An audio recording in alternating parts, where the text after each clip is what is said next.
नमस्कार दोस्तों। आज मैं बात करूंगा एजोस्पर्मिया की। एजोस्पर्मिया यानी जीरो स्पर्म काउंट, जिसे हम नील स्पर्म काउंट भी बोल सकते हैं या कह सकते हैं कि वीर्य में शुक्राणुओं का न होना। आज के टाइम में ये समस्या जो है वर्ल्ड के 1% पुरुषों में देखी जा रही है, जो कि अपने आप में एक बहुत बड़ी संख्या है। या कह सकते हैं कि एजोस्पर्मिया के कारण ही इनफर्टिलिटी हो जाती है।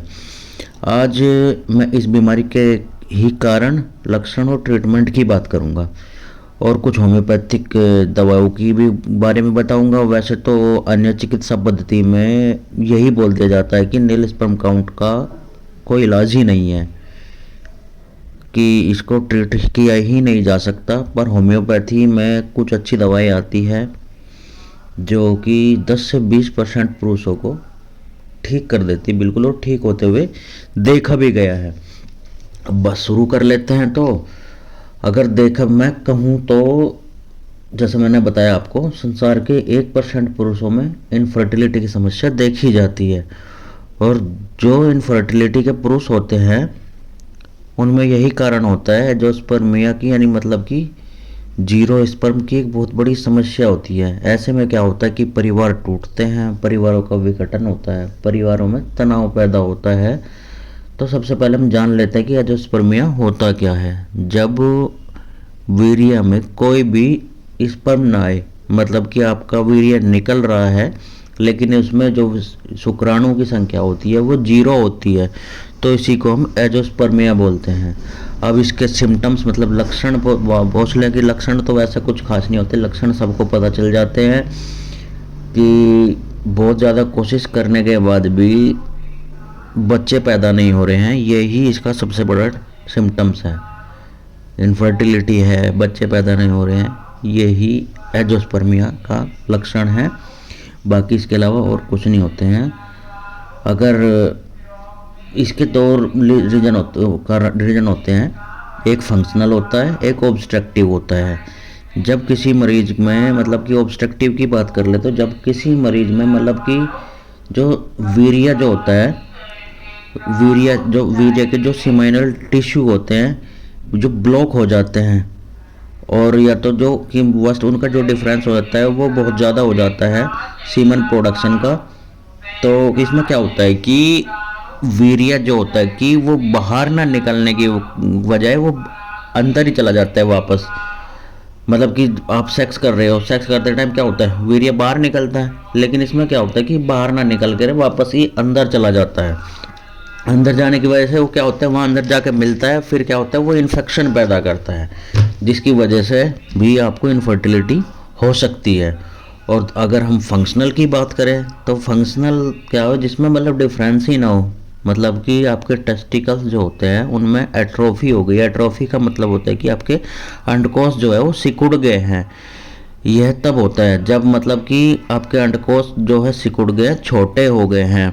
और इसके कारण क्या होता है कि आपके अंडकोश वीर्य से जो शुक्राणु होते हैं उनका उत्पादन ही ना कर रहे हों, वो आपका सीमन जो में जो है शुक्राणु जो खत्म हो गए हों, तो ये वो आपका फंक्शनल में होता है। तो मैं आपको क्या करता हूँ, अब मैं एंजियोस्पर्मिया को ठीक करने की कुछ कारगर दवाएं बताने जा रहा हूँ, जिनको लेकर के आप बिल्कुल ठीक हो जाओगे। और मेरी तो एक सलाह रहेगी कि आप किसी अच्छे डॉक्टर की सलाह के बिना ये दवाई ना लें। अगर हो सकता है तो आप मुझसे भी कांटेक्ट कर सकते हैं, नहीं तो बिना किसी डॉक्टर की सलाह के मेडिसिन यूज ना करें। चलिए, तो अब मैं शुरू कर लेता हूँ कि इसमें जब एक पेशेंट ऐसा होता है जिसमें एक ऐसी स्थिति होती है जिसमें कि वीर्य तो बहुत निकलता है, मतलब सेक्स कर रहे हैं वीर्य बहुत ज़्यादा निकल रहा है, लेकिन उसमें शुक्राणु ही नहीं होते हैं। तो इस समस्या को ठीक करने की, अगर आपकी भी ये कंडीशन है तो इस समस्या को ठीक करने की डामियाना जो है बहुत ही अच्छी दवाई है। डामियाना आपको की मानसिक स्थिति को ठीक करती है। आपका शुक्राणु का जो वीर्य का जो उत्पादन होता है, शुक्राणु का उत्पादन होता है, उसको बढ़ाती है।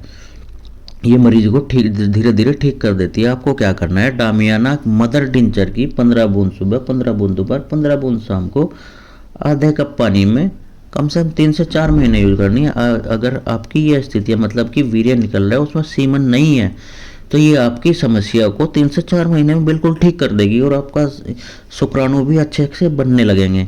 अब दूसरी स्थिति ऐसी आती है एंजियोस्पर्मी की, मतलब जीरो शुक्राणु की, कि इसमें क्या होता है कि सेक्स करने की इच्छा खत्म हो जाती है। एक तो शुक्राणु नहीं बन रहे हैं और दूसरा इच्छा भी खत्म हो गई है। तो ऐसे मरीजों को ठीक करने की बहुत ही अच्छी दवा है चिनिनम सल्फ। अगर चिनिनम सल्फ की 30 पोटेंसी की 2 बूंद सुबह, 2 बूंद दोपहर, 2 बूंद शाम को मरीज को 3 से 4 महीने दी जाए, वो डायरेक्ट जीभ पर ही ले सकता है। तो ये उसकी जो एंजियोस्पर्मिया की समस्या है और फिर जो सेक्स न करने की इच्छा थी उसको भी धीरे धीरे करके पूरी तरह से ठीक कर देगी। अब अगली स्थिति ऐसी आती है कि जिसमें सेक्स करने की तो बहुत अच्छा इच्छा होती है, मतलब डिजायर बहुत ज़्यादा होती है, लेकिन स्पर्म काउंट ही नहीं है, स्पर्म काउंट 0 होते हैं। तो इस स्थिति को ठीक करने की बहुत ही अच्छी दवा है स्ट्राइचिनिनम 30। इसकी 2 बूंद सुबह, 2 बूंद दोपहर, 2 बूंद शाम को डायरेक्ट टंग पर अगर 3 से 4 महीने दी जाए तो पुरुषों की सेक्स करने की जो इच्छा है वो तो बनी ही रहेगी, साथ साथ में जो स्पर्म काउंट 0 थे उसको भी बढ़ा देगी।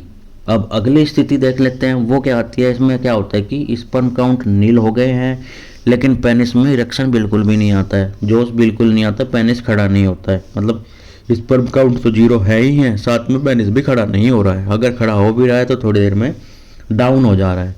तो अगर ये दिक्कत है तो इस दिक्कत को ठीक करने के लिए कोनियम मैक बहुत ही अच्छी दवा है। अगर कोनियम मैक की 1 mg पोटेंसी में 3 खुराक 5-5 मिनट के बाद में, मतलब कि दो बूंद अब, 2 बूंद 5 मिनट बाद, 2 बूंद 5 मिनट बाद हफ्ते में एक बार ली जाए और फिर दूसरे हफ्ते में रिपीट की जाए, तो ये आपको उनकी लो स्पर्म काउंट की समस्या के साथ साथ जो इरेक्टाइल डिसफंक्शन की समस्या थी उसको भी पूरी तरह से ठीक हो जाएगी।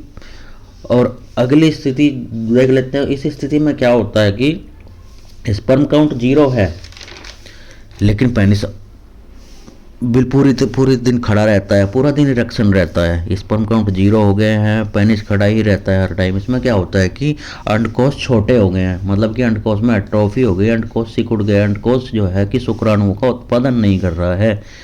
तो इसके लिए आयोडियम बहुत ही अच्छी दवा है। अगर आयोडियम की 1 mg पोटेंसी की 2 बूंद अगर 5-5 मिनट के अंतर से दी जाए हफ्ते में एक बार, जैसे कि आज आपने 2 बूंद 5-5 मिनट के अंतर से 3 बार ले ली, तो अगले हफ्ते में फिर आपको सेम डे ऐसे ही करना है। तो ये आपकी जो 0 स्पर्म काउंट की समस्या थी, एंजियोस्पर्मिया की समस्या थी, उसको ठीक कर देगी। अगला लक्षण जो है, ये दवाई तो नंबर 1 दवाई है एंजियोस्पर्मिया की। ये क्या करती है, ये है एक्सरे। ये क्या करती है, अगर एंजियोस्पर्मिया मतलब कि 0 स्पर्म काउंट की समस्या है आपको, अगर इसकी एक्सरे की 1 mg पोटेंसी की 2 से 3 बूंद हफ्ते में एक बार दी जाए तो ये आपकी एंजियोस्पर्मिया की समस्या को जड़ से ठीक कर देगी धीरे धीरे करके। एक स्थिति ये होती है कि बचपन में हर कोई ये करता ही करता है, मैं कि बचपन में बहुत ज़्यादा मास्टरबेशन किया है, गलत तरीके से अस्तमैथुन किया है, जिसकी वजह से स्पर्म काउंट 0 हो गए हैं। तो इसके लिए एग्नस कास्टस से अच्छी दवा हो ही नहीं सकती। अगर एग्नस कास्टस मदर टिंचर की 15 बूंद सुबह, 15 बूंद दोपहर, 15 बूंद शाम को कंटिन्यू 3 से 4 महीने दी जाए तो ये उसकी स्पर्म काउंट की समस्या को ठीक कर देगी, साथ में इरेक्टाइल डिसफंक्शन जो पेनिस ठीक से खड़ा नहीं हो रहा है उसको ठीक करेगी, और मास्टरबेशन की जो बैड इफेक्ट हुए थे उनको भी धीरे धीरे करके दूर कर देगी। दोस्तों ये दवाई थी एंजियोस्पर्मिया को ठीक करने की। वैसे इनके अलावा और भी दवाइयाँ आती हैं, इसलिए मैंने आपको बोला था कि बिना डॉक्टर की सलाह के आप दवाइयाँ ना लें। साथ में आपको क्या करना है, अपनी डाइट अच्छी करनी है, अच्छा प्रोटीन युक्त खाना खाना है। मैं आपको सलाह देता हूँ कि आप क्या करें, दिन में अगर आपको एंजियोस्पर्मिया की समस्या है तो दिन में 1 मुट्ठी भुने हुए चने थोड़े से गुड़ के साथ ज़रूर खाएं डेली। और साथ में आपको क्या करना है, अंकुरित मतलब कि अंकुरित अनाज गेहूं को सुबह डेली 1 मुट्ठी अपनी डाइट में ज़रूर सेवन करें। इसको अगर कंटिन्यू खाएंगे तो देखेंगे कि आपका इसका स्पर्म काउंट बहुत ज़्यादा बढ़ने लगेंगे और आपकी जो 0 स्पर्म काउंट की समस्या थी वो धीरे धीरे करके ठीक हो जाएगी। साथ में एक्सरसाइज की जरूर करें, क्योंकि एक्सरसाइज करना बहुत ज़रूरी है। एक्सरसाइज क्या करेगी, आपके टेस्टोस्टेरोन लेवल को बढ़ाएगी और आपकी नील स्पर्म काउंट की समस्या को धीरे धीरे ठीक करेगी। साथ में आपको प्रॉपर नींद लेनी है, स्मोकिंग बिल्कुल छोड़ दे, अल्कोहल बिल्कुल छोड़ दे, थोड़े दिन के लिए हो सकते हैं तो नॉनवेज भी बंद कर दे। आपकी समस्या धीरे धीरे करके ठीक हो जाएगी। अगर आपको मेरी इन्फॉर्मेशन अच्छी लगी तो मेरे चैनल को लाइक कर दे, शेयर कर दे। मेरा क्या, आपका ही चैनल है, लाइक कर ले, शेयर कर ले और नोटिफिकेशन बेल ओपन करना ना भूलें। और मुझे कमेंट में बताएं भी कि हाँ, आपको ये समस्या, आप ट्रीटमेंट लेना चाहते हैं तो मैं आपकी हेल्प करूँगा, या फिर आप अपने किसी स्पेशलिस्ट डॉक्टर के पास जा सकते हैं, आपकी समस्या ठीक हो जाएगी। टेंशन लेने की ज़रूरत नहीं है। चलिए फिर मिलते हैं। Thank you.